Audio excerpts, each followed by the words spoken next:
Hey, what up, guys? Boy, Jordan with Conservative Apologist coming back at you live. And I want to talk about culture today, specifically the quote unquote black culture.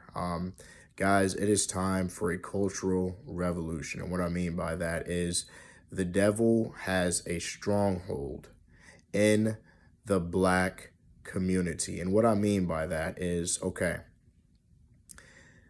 pay attention whenever you see certain commercials. Pay attention. I'm not encouraging you to listen to crazy violent rap music or anything like that.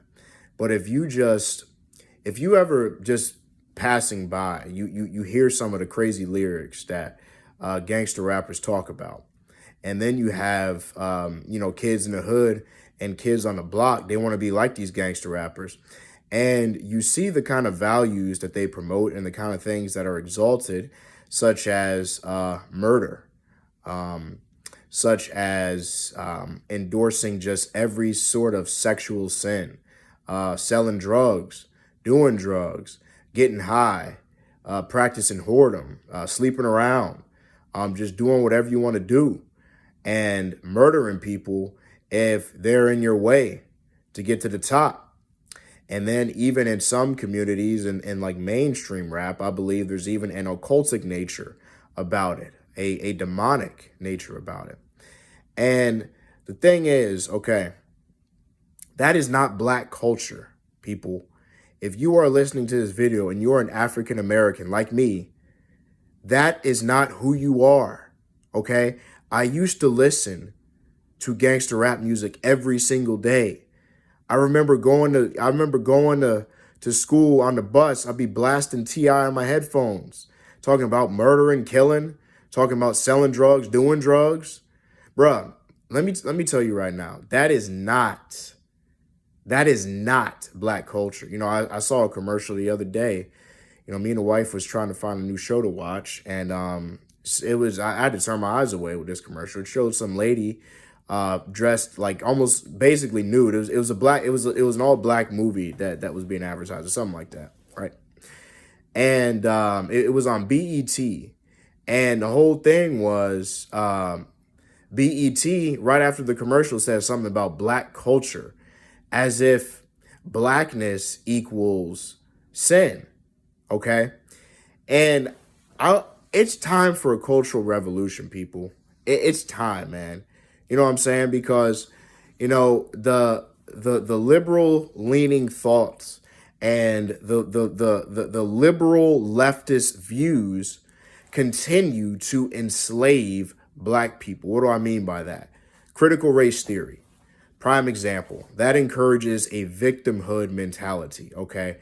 The enemy is the white man. The reason why I'm not where I want to be in life is the white man. I always have a scapegoat. If I don't succeed like I wanted to succeed, well, it's because the white man's holding me down. If I go into my philosophy class and, I didn't study like I wanted to, and the teacher who is white gave me a bad grade, because the white man's holding me down. And you just go down the line. It's all about the white man's holding me down. That encourages victimhood. And if you have that victimhood mentality, and that's what you carry with you throughout your life, then you're not going to want to do better for yourself.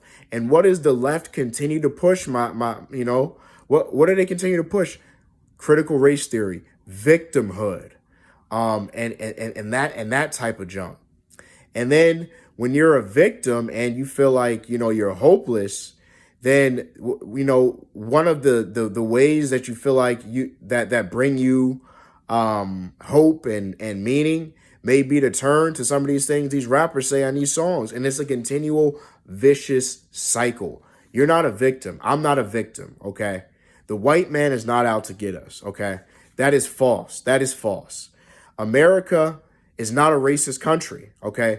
A black man served 2 terms in a row in America. He just left office back in like 2016. What was that, 5 years ago? He just left the office. Not even Donald Trump served 2 terms in a row, but a black man did. How can America be racist if we had a black president for 2 years in a row? I know I'm kind of all over the place with these ideas, but it's something that's been heavy on my heart, people. It is time for a cultural revolution, because let me get back to what I initially wanted to make this video about. The devil has a stronghold in the hood. The devil has a massive stronghold in the ghetto. And what I mean by that is he's got his foot on our necks. He's got his foot on the necks of those in the ghetto, and they think that they think that they have to subject themselves to the devil's values. Jesus says in John chapter 8 and verse 44, the devil is a murderer from the beginning. Jesus also calls him a liar. And the devil was the one, you go back to Genesis chapter 3, when he tempted Eve, he's the one who tempted Eve into eating the fruit, which caused sin to come on the earth. And now the world is filled with sin, okay? And the devil is responsible for that. Obviously, Eve had the free will. She ate of the fruit. But even before her doing that, the devil made a decision to lie to Eve and get her to eat that fruit, okay?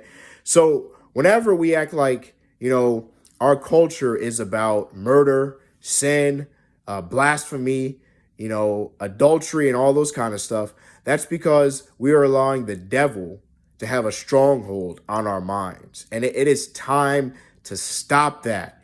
It is time to go back to God, because I'm going to tell you something right now, my friends. Matthew chapter 25, hell was prepared for the devil and his angels. And at the end of time, the devil and his angels will go to hell and they'll be burning for eternity, okay? You don't want to have that fate, my friend. The devil is a loser. Christ is the winner. Colossians chapter 3 says, set your mind on things above, not on things that are on the earth. Christ is the winner. He's the victorious Son of Man. He's the Son of God. He's the one who laid down his life as God incarnate, laid down his life, delivered all mankind from sin, and then was raised up again on the third day, bodily, from the dead, appearing to his disciples over the course of 40 days, ascending back into heaven, receiving that eternal kingdom, sitting down at the right hand of God. His values, his ways, his commands, my friends, are what we need to be busy about doing, okay? It's time for a cultural revolution. It's not the white man's fault. It's nobody's fault except our own fault. So let's wake up, guys.